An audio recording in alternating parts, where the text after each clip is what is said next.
नमस्कार साथियों, स्वागत है आपका दिनेश एकेडमी यूट्यूब चैनल में। तो साथियों, हम पढ़ रहे थे उत्तराखंड के इतिहास को, जो है 2 साक्ष्यों के आधार पर उत्तराखंड के इतिहास को जानने के स्रोत।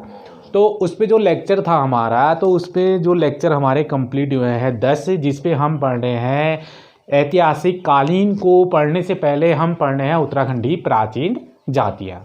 तो यदि आपको याद हो तो मैंने बताया था कि हम उत्तराखंड के इतिहास को 2 साक्ष्यों के आधार पर पढ़ रहे हैं, एक प्रागैतिहासिक काल और दूसरा ऐतिहासिक काल। तो जो हमारा लेक्चर चल रहा है उत्तराखंड का इतिहास, उत्तराखंड का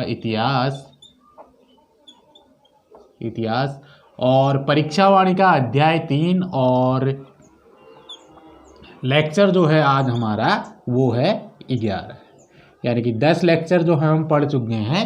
तो इसमें जो है हमने इससे पहले की वीडियो में पढ़ा था कि कोल जाति, यानी कि कोल जाति से संबंधित पॉइंटों को जो है हम पूरा पढ़ चुके हैं। तो आज के इस लेक्चर पे रहेगा हमारा जो है किरात जाति से संबंधित फैक्टों को जो है आज हम इस वीडियो में पढ़ने वाले हैं।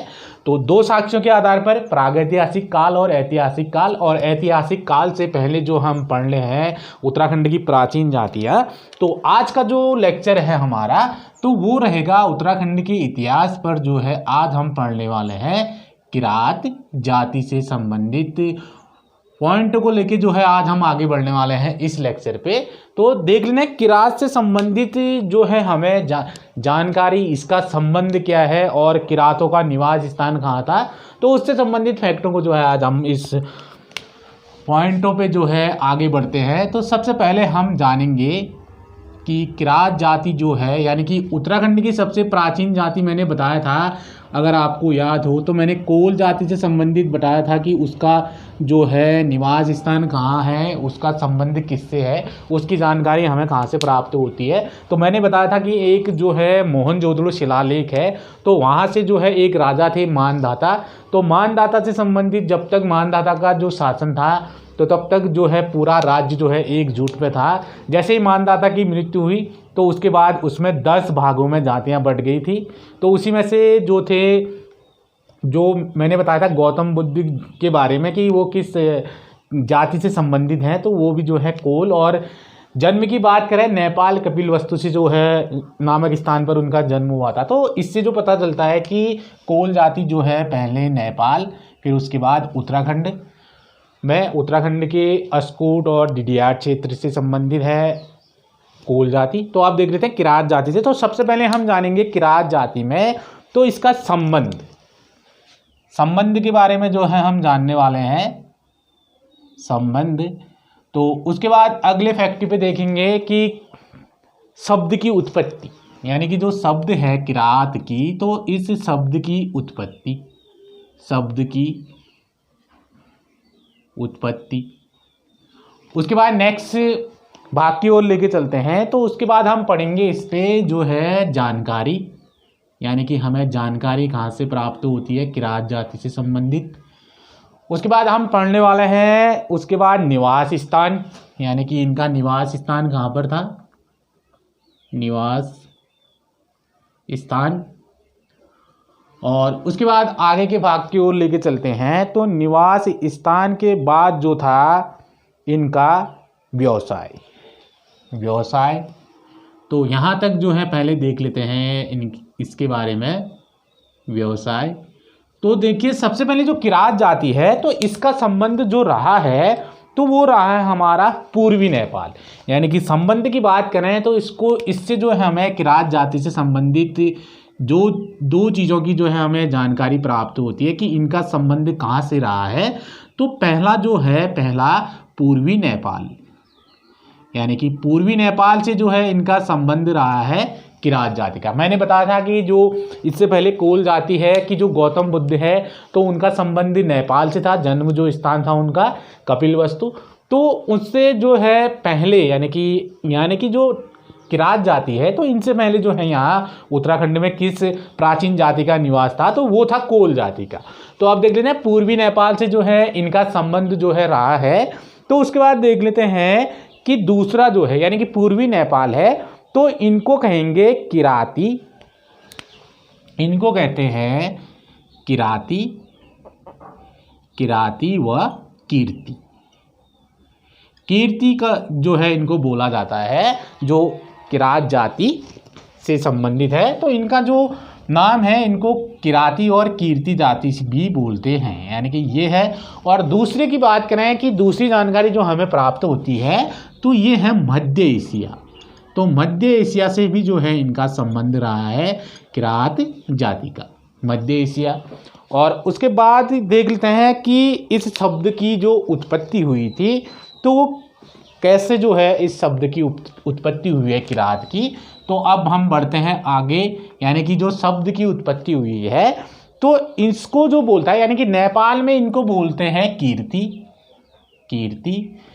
कीर्ति जो है इनको बोला जाता है। तो इससे जो है हमें जो कीर्ति है तो इससे दो शब्द की जो है हमें जान, एक किर और दूसरा ती। तो देख लेते हैं किर का अर्थ क्या है और ती का अर्थ क्या है।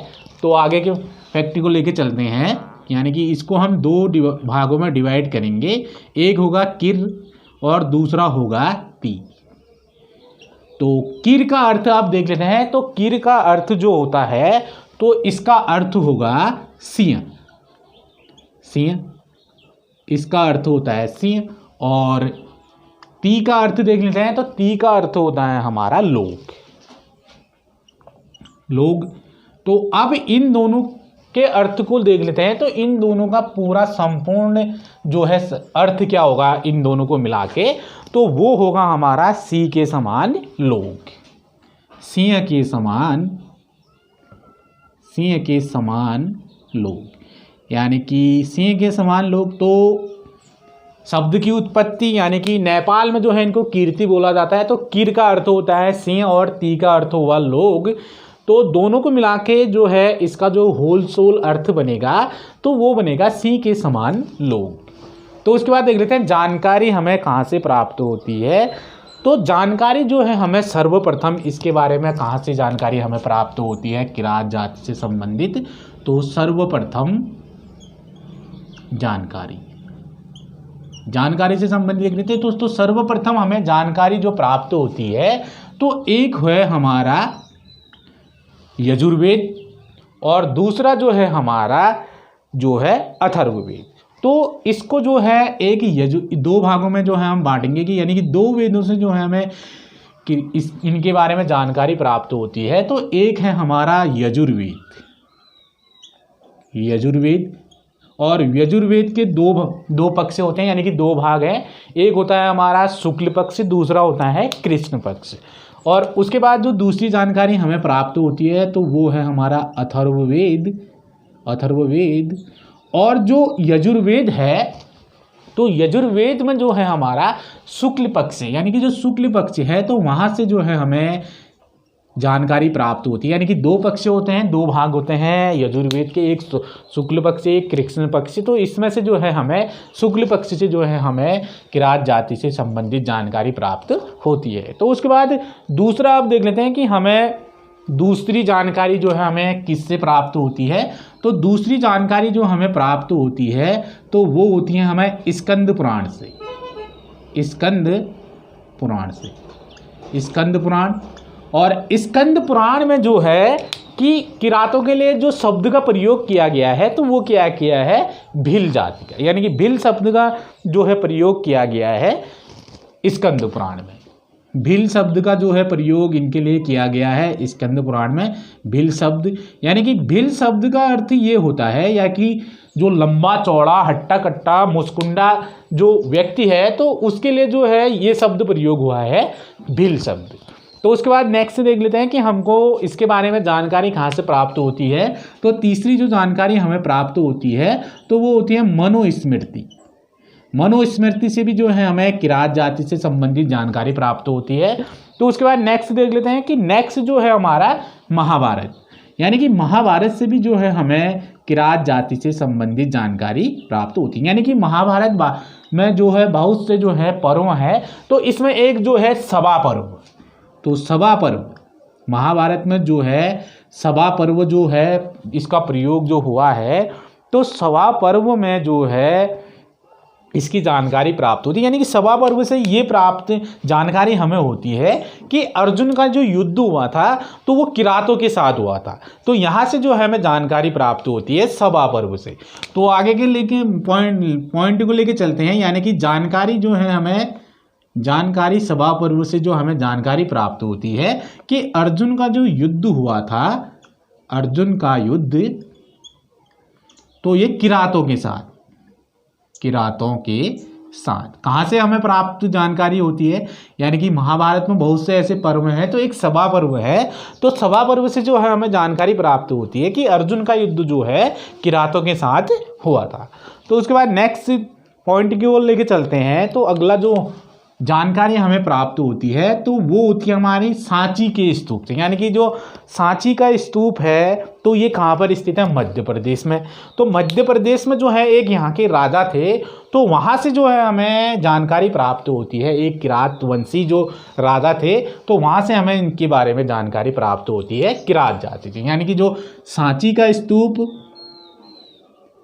सांची का स्तूप यानी कि ये, और बोले तो ये है हमारा मध्य प्रदेश में, मध्य प्रदेश।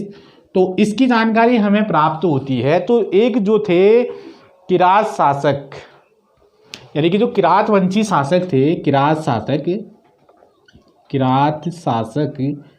यानी कि दान करता थे। तो किरात शासक जो थे यहाँ के, तो वो दान करता, यानी कि दान करता थे, दान करता। तो काफ़ी जो है इनका नाम रहा है दानकर्ता में। तो यहाँ से जो है हमें किरात वंश से संबंधित जानकारी प्राप्त होती है। तो उसके बाद देख लेते हैं निवास स्थान की ओर लेके चलते हैं कि किरात वंशों का निवास कहाँ पर था। तो किरात वंशों का जो निवास था, तो किरात वंशों का निवास के बारे में हमें एक तो हमें जानकारी प्राप्त होती है। यानी कि इसको हम दो भागों में बांटने वाले हैं। तो एक बांटेंगे हम पूर्वी नेपाल, और दूसरा जो है हमें जानकारी प्राप्त होती है पूर्वोत्तर नेपाल। यानी कि पूर्वोत्तर नेपाल, यानी कि इस दो जगहों से जो है हमें यदि अगर हम उत्तराखंड की बात करें तो उत्तराखंड कौन से उसमें आता है? यानी कि पूर्वी नेपाल में आता है कि या पूर्वोत्तर नेपाल में आता है? तो उत्तराखंड जो है हमारा आता है, तो ये है पश्चिमी नेपाल के अंतर्गत जो है उत्तराखंड, पश्चिमी नेपाल। यानी कि भाग पूरा है, यानी कि जो हिमालय है तो पूर्वोत्तर हिमालय और पूर्वी हिमालय दोनों। तो इसमें जो उत्तराखंड जो पड़ता है हमारा, तो वो पड़ता है हमारा पश्चिमी नेपाल में, यानी कि पश्चिमी पूर्वी नेपाल के अंतर्गत। तो यहाँ पर जो है इनके निवास स्थान की जो है जानकारी हमें प्राप्त होती है। तो यानी कि हम बोले उत्तराखंड यानी कि पश्चिमी क्षेत्र के अंतर्गत, तो उत्तराखंड जो आएगा हमारा, तो इसने यानी कि पश्चिमी नेपाल के अंतर्गत, पश्चिमी पूर्वी नेपाल के अंतर्गत जो हिमालय है हमारा उत्तराखंड, तो ये जो है हमारा एक ही, इसको नेपाल ना कह के हम इसको बोलेंगे पूर्वी हिमालय, और इसको बोलेंगे हम पूर्वोत्तर हिमालय। यानी कि नेपाल का क्षेत्र जो है लगा हुआ है उत्तराखंड से जो सीमा है, तो इसमें एक है पूर्वी हिमालय, दूसरा है पूर्वोत्तर हिमालय। तो उत्तराखंड जो है हमारा वो पड़ता है पूर्वी यानी कि पश्चिमी हिमालय के अंतर्गत। तो उत्तराखंड के बाद अगर हम बात करें, अगर इसको अगर मैं एक छोटे से चित्र के माध्यम से जो है मैं आपको बताने का जो मेरा प्रयास है, तो यानी कि मैं बोलूँ ये चीज़ जो है, तो ये जो है यहाँ पर है नेपाल, यानी कि जो किरात है तो इनका निवास स्थान जो है नेपाल से संबंधित है। यानी कि मैंने बोला कि पूर्वी नेपाल है, तो ये वाला क्षेत्र यानी कि जो ये वाला क्षेत्र है ये, तो यहाँ पर दो क्षेत्र पड़ते हैं, एक है पिथौरागढ़, दूसरा है हमारा डीडीआर। यानी कि अगर किरात अगर आए हैं सर्वप्रथम, तो अगर उन्होंने जो है यानी कि उत्तराखंड में जो है पहले कोल जाति रहती थी, तो जाहिर सी बात है यहाँ पर जो है बने बनाए कृषि जो है इनको यहाँ पर मिली होगी किरात जाति को, और जो है बने बनाए घर जो है जो यहाँ पर मिले होंगे। तो जाहिर सी बात है इनका जो है यहाँ पर कृषि भी जो है की गई है उत्तराखंड में। तो नेपाल से जो किरात आए थे तो सर्वप्रथम इन्होंने जब आक्रमण किया होगा तो इन्होंने कोलों से जो है ये वाला स्थान जो है पूरा छीन लिया था, यानी कि ये वाला स्थान यानी कि पिथौरागढ़ और डीडीहाट क्षेत्र में जो है उत्तराखंड में जो है यहाँ जो है रहे हैं किरात। तो फिर यहाँ का जो ये क्षेत्र है यानी कि ये जो क्षेत्र है तो ये वाला क्षेत्र जो है ये है हमारा बंजर क्षेत्र, यानी कि बंजर क्षेत्र इसको बोलेंगे बंजर।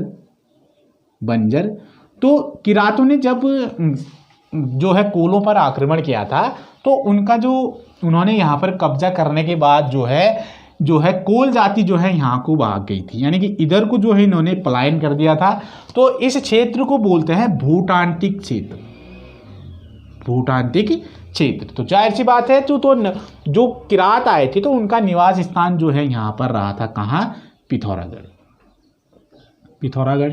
यानी कि मैंने इससे पहले की वीडियो में जो बताया था कि जो कोल जाति है तो उनका संबंध भी जो गौतम बुद्ध थे तो वो उनका जन्म जो हुआ था नेपाल के कपिलवस्तु में। तो जाहिर सी बात है कि इनका भी संबंध जो है जो किरात जाति है तो इनका भी संबंध जो है कहीं ना कहीं जो है नेपाल से रहा है, यानी कि इनसे पहले जो है यहाँ पर कोल जाति के बाद जो है फिर यहाँ पर किरात जाति।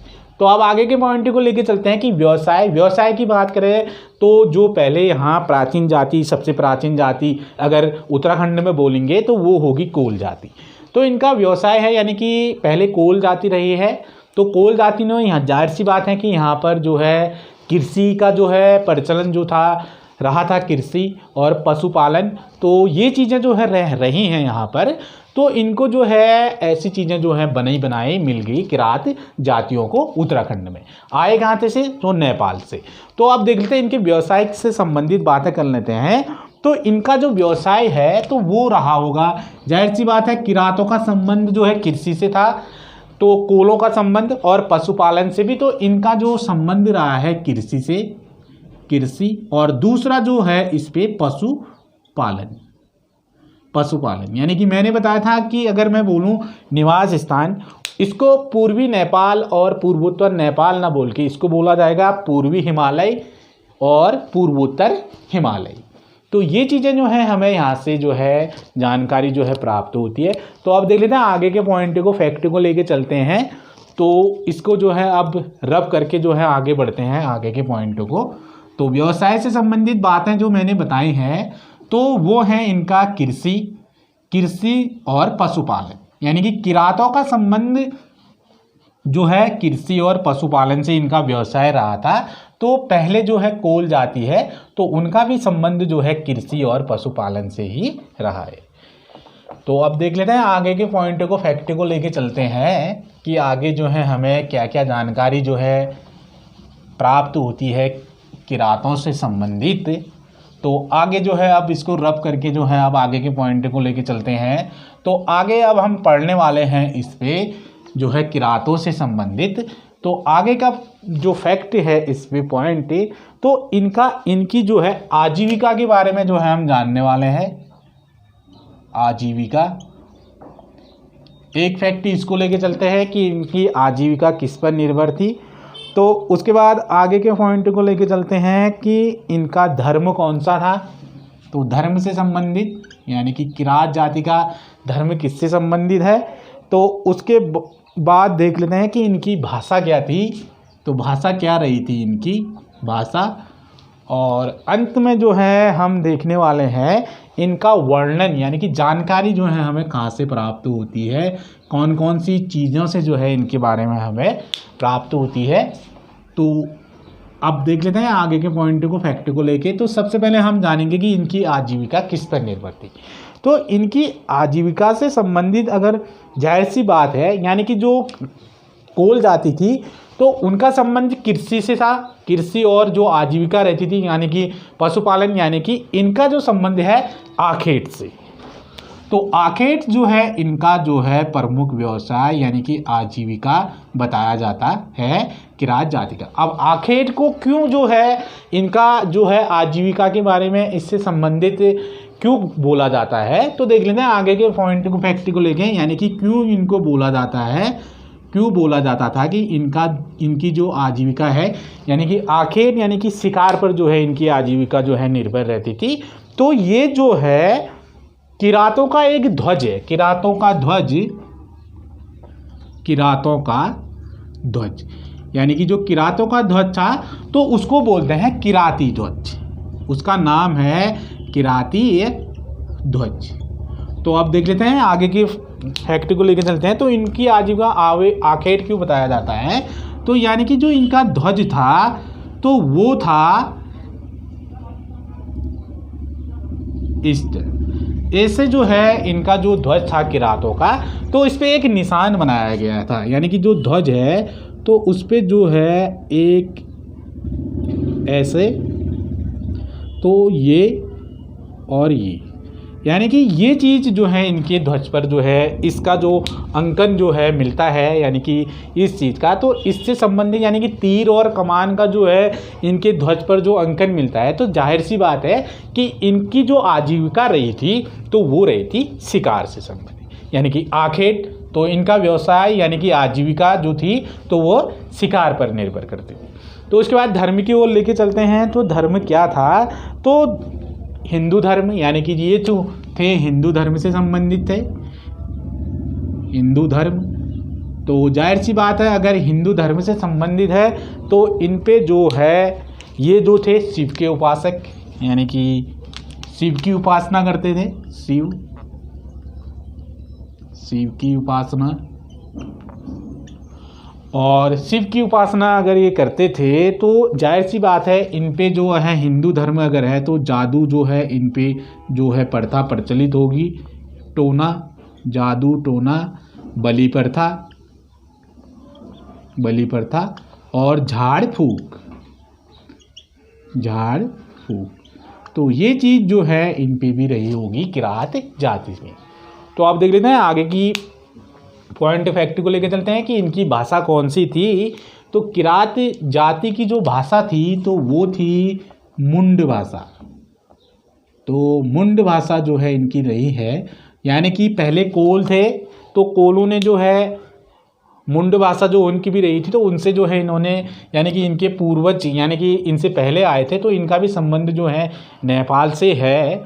तो जैसे कोल का संबंध था तो ऐसे ही ये भी जो है नेपाल से जो है फिर बाद में जो है आए थे तो उन्हीं से जो है इन्होंने ये भाषा जो है सीखी होगी, मुंड भाषा। तो आप देख लेते हैं वर्णन के बारे में जो है जानकारी जो है किस किस चीज़ में जो है हमें किरात जाति के बारे में जानकारी प्राप्त होती है, कौन कौन सी पुस्तकें हैं, कौन कौन से ग्रंथ हैं। तो सबसे पहले हम जानेंगे कि एक कालिदास की जो पुस्तक है कालिदास, तो इनके द्वारा जो लिखी गई है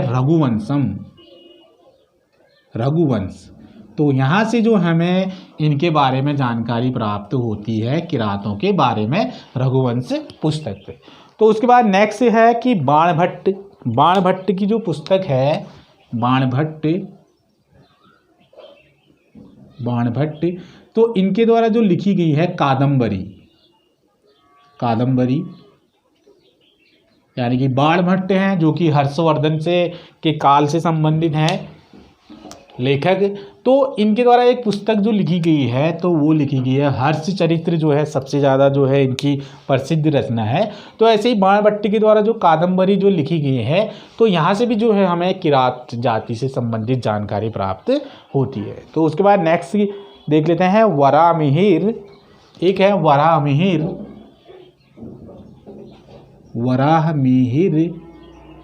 तो इनके द्वारा जो लिखी गई है वराह संहिता। तो यहाँ से भी जो है हमें किरातों के बारे में जानकारी प्राप्त होती है वराहमिहिर के द्वारा जो लिखी गई है वराह संहिता। तो उसके बाद नेक्स्ट देख लेते हैं। तो उसके बाद है मेगस्थनीज, यानी कि मेगस्थनीज, तो इनके द्वारा जो लिखी गई है वो लिखी गई है इंडिका पुस्तक। तो यहाँ से भी जो है हमें किरात जाति से संबंधित जानकारी प्राप्त होती है। तो ये था लेक्चर आज का मेरा जो है किरात जाति से संबंधित। तो वीडियो कैसी लगी इस पर अपना लाइक और कमेंट अवश्य करें। साथ ही अगर चैनल पे पहली बार जुड़े हैं तो चैनल को सब्सक्राइब करना ना भूलें। सब्सक्राइब करने के बाद साथ में जो है बेल आइकन घंटी प्रेस के निशान का बटन भी आप दबाइए, जिससे कि जो भी नोटिफिकेशन अपलोड होते रहे दिनेश एकेडमी में तो उसकी नोटिफिकेशन जो है आप तक पहुंचते रहे समय समय पर। यदि इससे पहले की वीडियो अगर आपने नहीं देखी है तो उसकी लिंक जो है आपको वीडियो के डिस्क्रिप्शन बॉक्स में जाके लिंक पे क्लिक करके वहाँ से जो है आप इससे पहले की वीडियो देख सकते हैं। साथ ही मुझे फेसबुक, इंस्टाग्राम, टेलीग्राम, ट्विटर पे भी फॉलो कर सकते हैं, तो उसकी भी लिंक जो है आपको वीडियो के डिस्क्रिप्शन बॉक्स में जाके लिंक पे क्लिक करके वहाँ से जो है आप मुझे फॉलो कर सकते हैं। तो फिर मिलेंगे आपसे नेक्स्ट वीडियो में। वीडियो को अधिक से अधिक शेयर भी करते रहिए साथियों। तो तब तक के लिए साथियों नमस्कार, जय हिंद।